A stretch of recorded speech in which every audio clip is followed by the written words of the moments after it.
cela, nous prenons l'instant de l'analyse. Il s'agit de mercredi diaspora et on vous le disait en ouverture, 7 jours après le début de l'année, peut être l'impact de ces Camerounais qui sont allés de l'autre côté au niveau du pays. La diaspora camerounaise peut apporter quoi au Cameroun en 2026? Naturellement, cette même diaspora peut également attendre du pays. Je commence par Michel Dikoumé. Michel, depuis près de 2 ans, nous avons décidé, dans le cadre de notre programme, tous les mercredis, de parler de la diaspora. Nous disons, nous pouvons nous tromper, que ces Camerounais-là sont également importants pour la nation tout entière. 2026 a débuté. Quel impact concernant la diaspora? Parler de la diaspora, c'est assez pluriel parce que si nous regardons la diaspora comme des populations camerounaises installées en Occident ou hors du pays, qui payent leurs impôts là-bas, on aura donc cette diaspora plurielle-là. On parlera d'une diaspora africaine, une diaspora occidentale, voire une diaspora américaine et tout ce qu'on veut. Quel est l'impact de cette diaspora au Cameroun? Déjà, posons la question de savoir qu'est-ce que les uns et les autres y font, comment est-ce qu'ils s'y sont rendus, qu'est-ce qu'ils ont comme actifs culturels, financiers, qu'ils renvoient vers le pays. C'est à ce niveau qu'on pourrait donc se poser la question de savoir quel est l'impact, n'est-ce pas, de cette diaspora. Nous avons réalisé que sur le plan culturel, pour commencer par le petit déjà au Cameroun qui essaie déjà de se démarquer. Tout à fait, le petit à Tangana. La culture est devenue un outil de développement pour la diaspora camerounaise déjà qui se retrouve à l'étranger. Et là-dedans, je vais mêler le sport comme outil culturel. Donc, nous avons des grands noms aujourd'hui qui ont émergé, qui font parler du Cameroun dans l'Hexagone. Tout à fait. Des Samuel Eto'o-Fils, des Mbango, qui pourtant ont commencé ici, mais qui sont allés éclore là-bas et qui ont permis qu'on porte haut le drapeau du Cameroun. Tout à fait. Indépendamment de ce sport, sur le plan typiquement artistique maintenant, nous avons plein d'artistes camerounais, les Manu Dibango et tous les autres qui ont également porté haut le drapeau du Cameroun. Non, ce n'est pas limité à ça. Nous avons également l'art culinaire qui a été importé. Nous avons le ndolé désormais qui fait partie, n'est-ce pas, de... Le bon ndolé que le célèbre joueur Mbappé affectionne. Voilà. Hein. Donc, lorsqu'on parle du ndolé aujourd'hui, c'est le Cameroun qui est représenté. Nous avons notre tissu pain-ndop. Lorsqu'on a le ndop dans l'Hexagone aujourd'hui, on sait que c'est le Cameroun qui est représenté. Donc, sur le plan culturel, déjà, pour ne me limiter qu'à cela, le Cameroun a fait feu. Et nous avons réalisé que l'apport est considérable.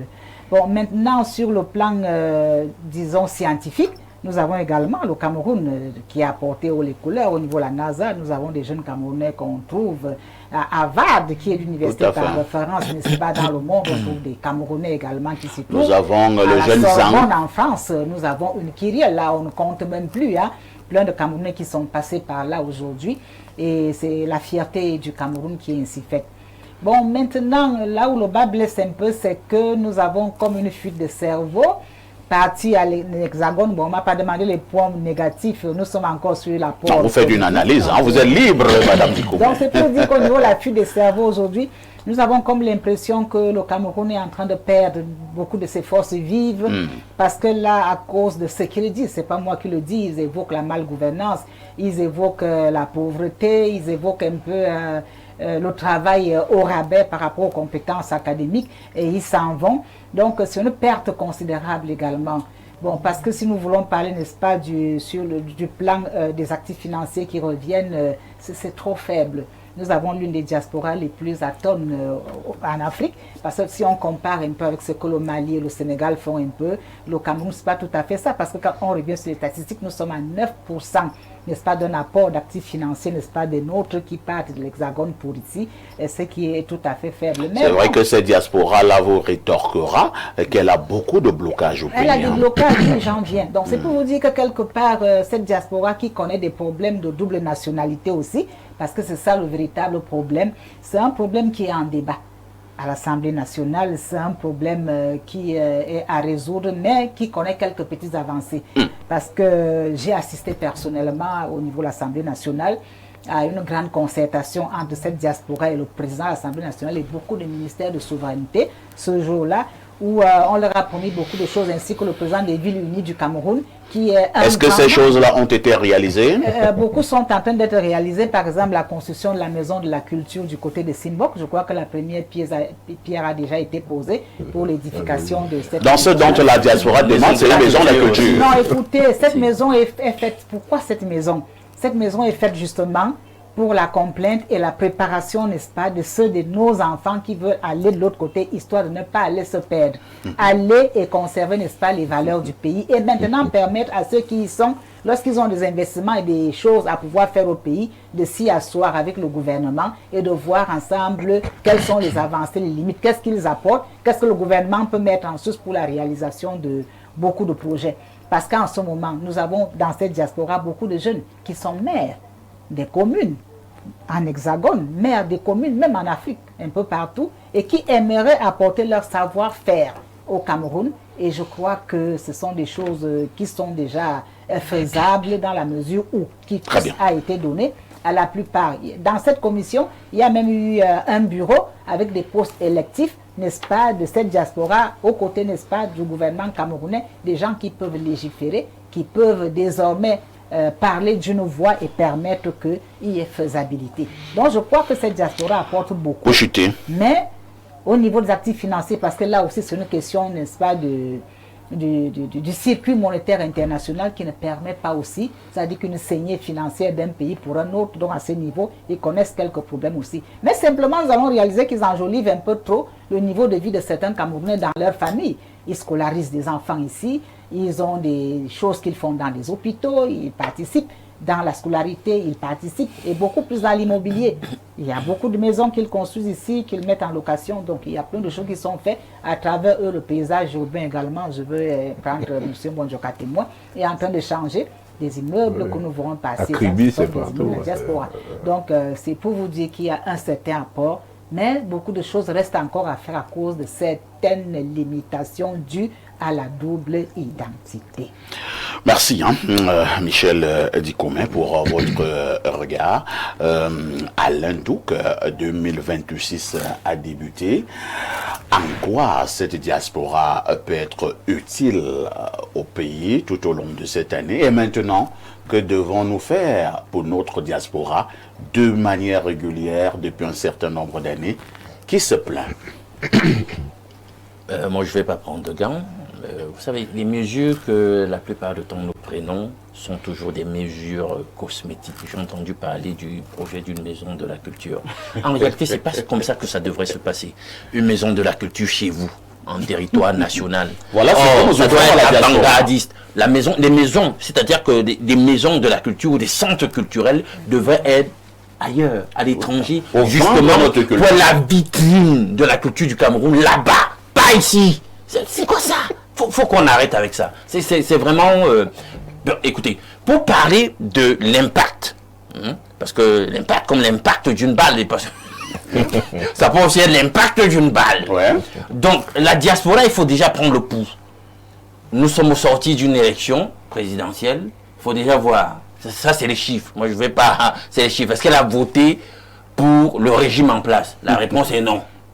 Et si la réponse est non, ça veut dire qu'ils vous envoient le signal qu'ils ne sont pas contents de ce qui se passe là-bas, de l'autre côté, à la maison. Et s'ils ne sont pas contents, ils ne vont pas réagir dans le sens d'aller et d'accompagner ceux avec qui ils ne sont pas d'accord. C'est le bon sens. On n'a pas besoin d'être un grand analyste pour comprendre qu'en réalité, c'est le bon sens qui nous prescrit de penser ça comme ça. Donc du coup, il y a un chapelet énorme de frustration. On a parlé tout à l'heure de la question de la double nationalité, le verrou d'une disposition de 1968 qui continue sempiternellement à ficeler la nature des rapports entre la diaspora et les nationaux. Ça, c'est un grief qu'il voudrait voir résolu. Mais je vous vois que jusque-là, on n'est pas en train d'aller dans le sens de lever ce verrou. Alors, du coup, Ben, il y a toute l'économie de... Pourtant, en 2011, hein, le président de la République était allé du côté de l'Hexagone où il a rencontré ces diasporas. Prioritairement, ce problème de double nationalité avait été posé sur la table et le président de la République leur avait dit ce sera résolu. Mais ça fait déjà plus de 20 ans. Oui, il faut aussi replacer cette démarche du président dans le contexte de l'époque. On était quand même à la lisière d'une élection présidentielle. Ah, donc c'était des paroles d'ordre politique. On est obligé de comprendre ça comme ça, parce qu'on était quand même dans un contexte... Le président a berné la diaspora? Bon, c'est à lui de voir, parce que jusque-là, 2011 à aujourd'hui, et moi, tel que je suis en train de voir les choses, je vous ai dit, hein, c'est la loi de la causalité. Les mêmes causes vont produire les mêmes effets. Quand les gens sont vraiment animés par une volonté de muer les choses, on le voit. Et là, si depuis 2011, après 2011, n'oublie pas, il y a eu la grande conversation du grand dialogue national où le même sujet a été posé sur la table avec des résolutions. Mais on a vu que dans le chapelet des résolutions, on n'a pas beaucoup avancé. Donc nous sommes donc dans un système qui se caractérise par un certain laxisme dans la résolution dans des griefs que cette diaspora a à l'encontre du pays. Donc du coup, l'impact ne sera pas positif. Il pourra stagner. C'est-à-dire que ce qu'ils ont toujours fait jusque-là, à minima, et c'est ce que Mme Dikome relevait tout à l'heure, ce qu'ils ont toujours fait à minima, et je le répète, c'est insignifiant. Dans l'océan des choses que cette diaspora peut faire, c'est peut-être ça qu'ils vont continuer de concéder. C'est-à-dire prendre soin d'un certain nombre de besoins domestiques au niveau du pays, concernant leurs relatifs, leur famille, etc. Certains veulent véritablement, parce qu'il y a toujours une attache avec la terre natale, avoir quand même un certain nombre d'investissements au pays. Parfois, ils vont utiliser des prête-noms, etc., pour investir, etc., protéger leur investissement. Bon, on va avoir certainement toujours ce type d'investissement, l'immobilier qui va naître de terre, etc. On aura toujours un petit nombre de transferts de fonds. On sait bien qu'en réalité, ça ne représente pour enterrer au village. Voilà, c'est rien du tout. C'est rien du tout. Or, c'est pas ça qui va impulser véritablement le développement du pays. C'est pas ce type d'investissement ou ce type de transfert de fonds. On aura bien sûr toujours cette contribution à maxima de 4% de contribution de la diaspora dans le PIB.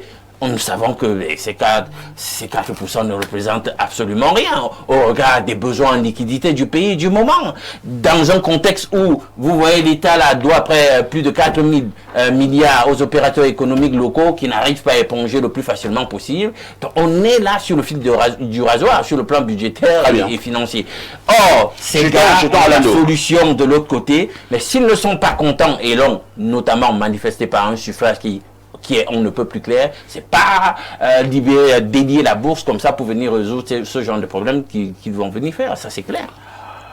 Christine Ngabo-Kolon, est-ce qu'il faut dorénavant entériner le fait que le pouvoir en place et sa diaspora, ça ne donne plus, confère dernière élection présidentielle, et si tel est le cas, cette diaspora qui n'a pas voté pour le président actuel, est-ce que le président peut être rancunier en disant, comme vous ne m'aimez plus, je vais également vous régler vos comptes?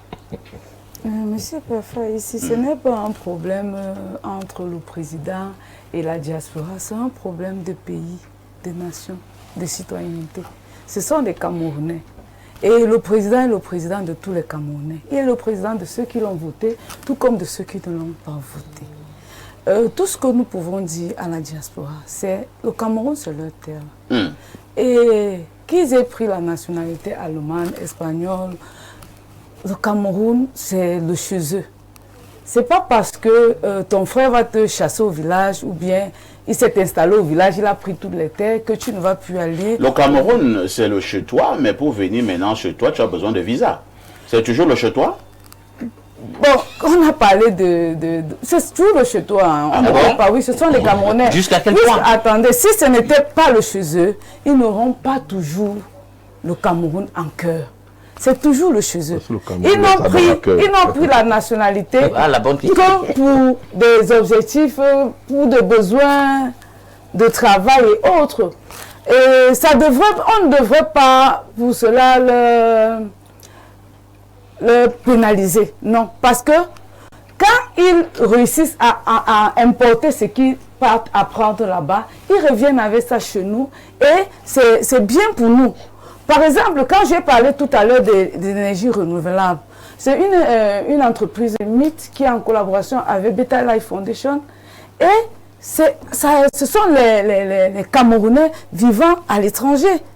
Ce sont des Camerounais vivant à l'étranger qui ont cette entreprise et ils font des kits solaires made in Cameroun. Tout est assemblé ici. On dépend, tout est ici. C'est pas comme ce qu'on peut déjà prendre, fabriquer ou même dépanner les gens. Tout est ici. Ils forment des ingénieurs sur place. Tout est ici. C'est quoi? Ce sont des Camerounais qui vivent à l'étranger, qui sont allés étudier et qui sont revenus avec la technologie européenne au Cameroun. C'est à l'avantage de qui? De l'État, des Camerounais. C'est à l'avantage des Camerounais. Donc il faudrait que l'État soit un peu plus souple dans cette affaire de double nationalité et autres. On ne peut pas interdire un pays vous ne pouvez pas m'interdire le chez moi parce que je suis parti vivre à l'étranger. Je suis parti vivre à l'étranger, pourquoi? Pour aller voir ce qui se passe là-bas et ramener ça chez moi. Si arrivé là-bas, j'ai des difficultés et qu'il faille que je prenne la nationalité pour mieux m'épanouir là-bas et revenir avec des connaissances et partager. Notre association, il y a les Camerounais de la diaspora qui viennent. Il y a le club des amis. Ce sont que des Camerounais de la diaspora. Ils viennent, ils investissent. Quand je dis qu'on a donné les kits solaires à des hôpitaux et aux orphelinats et autres, parfois ici, si vous allez là-bas, je profite pour saluer les orphelins et tous ces responsables de ces orphelinats et leur souhaiter une bonne année. Si vous allez là-bas, vous allez comprendre. Vous allez comprendre. On ne peut pas négliger, même si c'est 1%, c'est important. C'est important pour les Camerounais qui n'ont pas. C'est important. Tout ce qu'on peut faire, c'est demander à ceux qui nous gouvernent d'être un peu plus souples, d'enlever un peu le pied sur l'accélérateur et permettre à ces jeunes-là de venir investir au Cameroun, de venir investir plus. Quand on parle d'emprunt obligataire, si on leur donne des facilités, ils peuvent nous envoyer, ils peuvent participer à cela. Et qui sera bénéfique? Ce sera bénéfique pour Très bien. Merci, Christine. Samuel Mbonjok, nous l'avons vu dans d'autres pays où nous avons des ministères, des ministères entiers dédiés à la diaspora. Nous avons vu dans d'autres pays où nous avons des députés qui sont justement des députés qui s'occupent des problèmes de la diaspora. Alors, pour le cas du Cameroun, tout un ministère dédié à la diaspora, est-ce que ce ne sera pas une bonne initiative? Nous en parlons parce que, vous le savez, vous et moi, le président a dit qu'un remaniement ministériel verra le jour dans les tout prochains jours. Peut-être pas dans les jours prochains. Alors, un ministère dédié à la diaspora pour le cas du Cameroun, cela s'impose?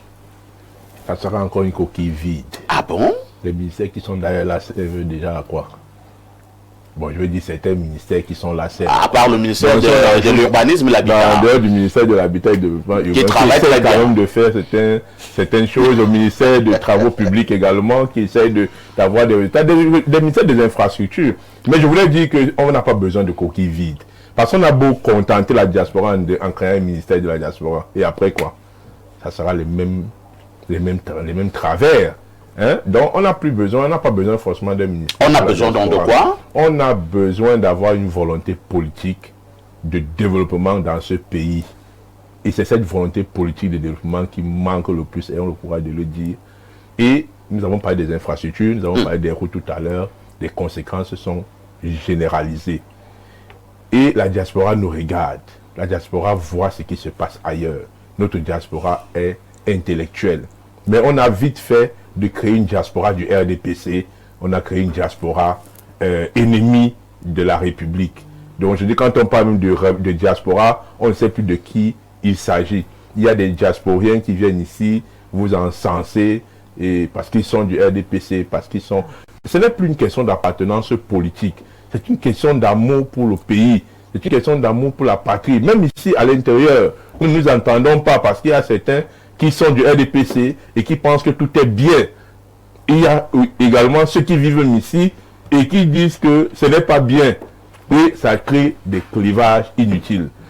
On est le pays en cœur, chacun, quelle que soit sa chapelle politique.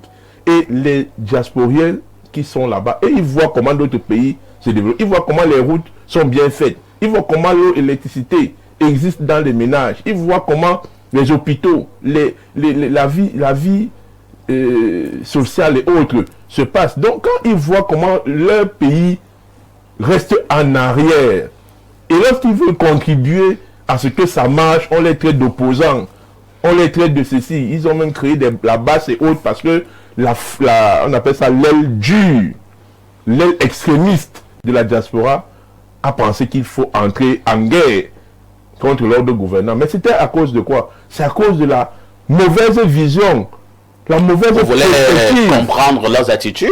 Mais oui, vous voulez justifier leur fait? C'est comme ça se comprend, ce n'est pas une justification. C'est comme ça se comprend. Et le gouvernement doit le comprendre comme ça et essayer de rectifier le tir. Même nous qui sommes ici, vous savez, on a commencé cette émission en parlant de la presse qui est paupérisée, misérabilisée. Pourquoi? Parce que c'est seule la presse qui est capable de dire à l'ordre gouvernant que ce que vous faites là n'est pas bien. De dénoncer un certain nombre de travers, de rectifier un certain nombre de malgouvernance. Mais on la misérabilise parce que il faut que on continue à développer les travers dans une société. Donc on ne peut rien attendre de la diaspora en 2026. Rassurez-vous. On ne peut... La diaspora n'aura plus... La diaspora n'aura aucun impact nouveau. D'ailleurs, l'impact qu'ils ont toujours eu est négligeable, comme Alain Douk l'a dit, comme Mme Dikoum l'a dit. N'attendez non plus davantage, parce que les scores à l'élection présidentielle ont déjà démontré, donné le ton de ce qu'ils ne sont plus avec le pouvoir en place. Mais le désamour est déjà prononcé. Maintenant, est-ce que le pouvoir en place va se radicaliser? Est-ce que on va... C'est la réponse du gouvernement qui doit permettre, qui doit tendre la main à cette diaspora. Mais on ne l'a jamais fait et on ne le fera pas. Quand on voit les perspectives. Il faut donc changer de cap. Il faut donc changer de cap. Et s'il faut changer de cap, c'est le remaniement ministériel annoncé par le président Paul Biya qui peut essayer de donner une lueur d'espoir. Et cette lueur d'espoir, c'est quoi? C'est en changeant globalement l'architecture de son système. Et est-ce que c'est en fin de règne qu'on est capable de changer toute une architecture? C'est là où la question se pose. Mais s'il a le... Qui t'a dit qu'il est en fin de règne? Bon, quand on dit fin, c'est la fin de règne. Quand on voit quelqu'un qui a 93 ans, quand même, mais on va pas, la fin de règne n'est pas... La fin de règne n'est pas une... C'est sûr en plus de 100 ans. Non, oui, mais là, on ne va pas gouverner à 100 ans. C'est une bonne nouvelle? On ne va pas gouverner à 100 ans. Vous le savez d'abord qu'on peut le faire à 93 ans? C'était donc déjà impossible. Mais nous y sommes. C'est pour dire que quand on parle de fin de règne, ce n'est pas une insulte. Ce n'est pas être ennemi de la République. Nous sommes en fin de règne. Et en fin de règne, il n'est pas capable. On l'avait dit en 2018, hein, qu'on était en fin de règne. La fin de règne peut faire même 50 ans parfois ici. Ça n'exclut pas que nous sommes dans la fin de règne. Les signes de la fin de règne sont visibles. On a l'inertie, on a l'impunité, on a tout ce que nous pouvons avoir des gens font du n'importe quoi à travers la République. On se demande si on est encore dans un État gouverné. C'est ça les signes de la fin de règne. Nous avons des quelques messages. De renouveler le gouvernement et d'intégrer la diaspora à l'intérieur du gouvernement. Bonjour Perfecto, la diaspora peut nous être utile dans plusieurs domaines qui peuvent abaisser le niveau de précarité des Camerounais, mais il se pose le problème de la double nationalité où l'État a un rôle fondamental à jouer pour cette diaspora. Pour clore, certains membres du gouvernement, on peut qu'est-ce qu'il dit? Il dit que peut-être certains membres du gouvernement ont peur de leur savoir. Merci, j'aime cette émission. C'est Joris depuis Douala. Un autre message ce matin, au moment où nous parlons toujours de notre diaspora. Nous y reviendrons, hein, quelques petits soucis avec notre appareil. Alors, Michel Dikoumé, que doit faire la diaspora elle-même pour établir une relation en 2026 un peu plus étroite avec l'ordre gouvernant? C'est une très belle question, parce que l'homme, c'est la décision. Nous avons, je vais prendre un cas typique de M. Yannick Noah, qui de manière naturelle à la double nationalité, c'est-à-dire qu'il n'a pas eu besoin d'aller de façon naturelle. Il est assis chez lui et tout dit, où les chefs traditionnels, personne ne le lui conteste. On peut avoir la double nationalité, investir tranquillement au Cameroun. Qu'est-ce qui fait en fait problème? Ce sont certains de nos frères et sœurs eux-mêmes.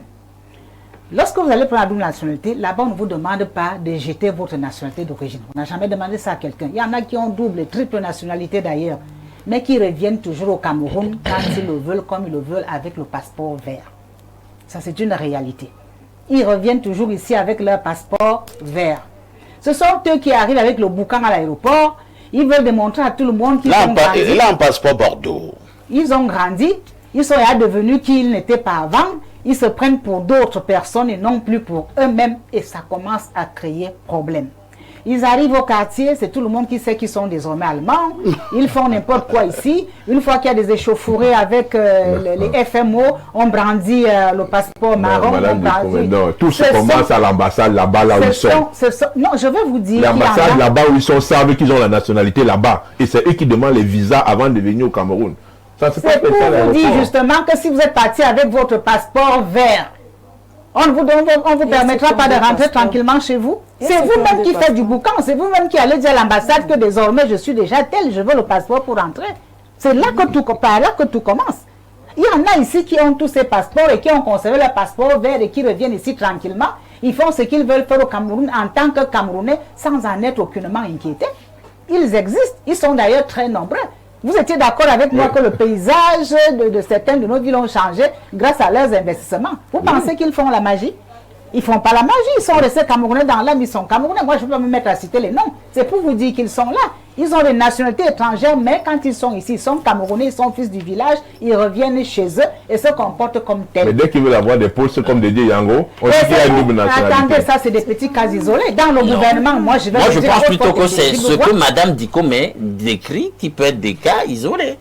C'est pour vous dire que même dans le gouvernement, on a des gens qui ont de nationalité qui sont membres du gouvernement. C'est pour vous dire que vous voulez à tout prix avoir un ministère de la diaspora. Ça, soit cela peut bien se faire. Et encore qu'on a toujours entendu parler. Mais est-ce que c'est ça qui résolvera véritablement le problème? Ça encore, c'est la question. Il ne faudrait pas qu'on essaie. Merci Michel. Alain n'est pas véritablement d'accord avec vous. Allez-y, présenter ça comme ça. Parce que Yannick Noah, patati patata. Parce que techniquement, la loi de 68 dit que si vous prenez une autre... Vous perdez d'office la première. Vous perdez, c'est ça. Donc les petites sinuosités que vous faites... c'est la triche. C'est la triche en fait. Mais techniquement, on sait que vous êtes déchus de votre nationalité. Et plusieurs aussi font des investissements en utilisant des prêts. Non. D'accord? Je suis parti, je vais utiliser Tata, je vais utiliser le cousin, etc. On sait comment ça se gère. Et parfois ils sont abusés. On ne peut pas utiliser ces éléments que moi je considère excentrés pour venir dire qu'on va commencer à construire dans le cadre de la prospective en utilisant ces éléments de contournement. Non, on doit avoir un cadre légal qui les protège et qui les reconnaît, bien qu'ils aient pris une autre nationalité comme étant Camerounais toujours. Sans qu'ils soient inquiétés, sans qu'ils aient peur pour leur... C'est ça. Parce qu'il suffit qu'il y ait un jaloux qui sache quelque part là que non, en dépit de ce que vous faites avec le passeport vert, vous avez quand même pris une autre nationalité. Et on sait sur quoi ça peut aboutir. Bon, si je sors par là. Moi, ce que je voulais dire tout à l'heure, en fait, parfait. Les statistiques sont là. En 2024, au niveau du Canada, on a battu tous les records. Des pays ayant sollicité une migration du côté du Canada, le Cameroun était premier. C'est un signal. On dit habituellement que nul ne se sent jamais mieux que chez soi. Mais si les gens vous démontrent déjà qu'on est mieux, on doit aller. Hein, et je dis c'est une marée de personnes qui sont sorties et on continue d'avoir des statistiques qui nous disent... Pour le cas l'année dernière, médecins et enseignants, ils sont un peu plus de 5 000. On fait des constats. Jusqu'à présent, au niveau par exemple de la province de l'Ouest, on vous dit c'est plus de 600 enseignants qui sont absents qui ont immigré, etc. Vous allez aller dans toutes les régions, vous allez vous rendre compte que c'est le cas. C'est un signal pour vous dire, les Camerounais ne se sentent pas bien chez eux. Ils trouvent que c'est mieux ailleurs. C'est un signal pour vous dire qu'il y a un problème et il faut changer donc la façon de gouverner. Là-bas, quand ils y vont, ils se rendent compte que ben, vous les maltraitez là-bas à la maison, mais vous êtes toujours là en train de faire des voyages où ils ont eux-mêmes immigré. Vous êtes là totalement sublimé par le style de vie, le modèle social et sociétal que vous avez là-bas. De l'autre côté, vous vous soignez là-bas pendant qu'à la maison, ils savent comment la situation des institutions hospitalières et du système sanitaire est précaire, comment on retient prisonnières des femmes pour 30 000, 15 000 parce qu'elles n'ont pas pu payer dans les hôpitaux, etc. Mais vous, on vous voit avec beaucoup de joie aller de l'autre côté. Ça révolte. Ça révolte. C'est un signal que vous êtes en train de créer un chaos chez vous. Vous n'apportez pas l'essentiel de ce qu'il faut donner aux gens pour qu'ils aient un tantinet de dignité. Mais vous voulez même parfois mettre une mécanique de choses en place pour qu'ils ne fuient pas. Chacun cherche son bonheur. Ça veut donc dire qu'il faut se remettre en question. Ce que nous faisons, c'est un échec. Parce que si ça marchait bien, on changerait d'optique, de perspective, même au sujet de l'immigration. On ne fuirait pas parce que ça va mal, mais on fuirait parce qu'il faut aller prendre ailleurs pour ramener, développer le pays, pour que le gap qui est entre nous et les autres finisse par s'amenuiser. Or, pour le moment, c'est pas le cas.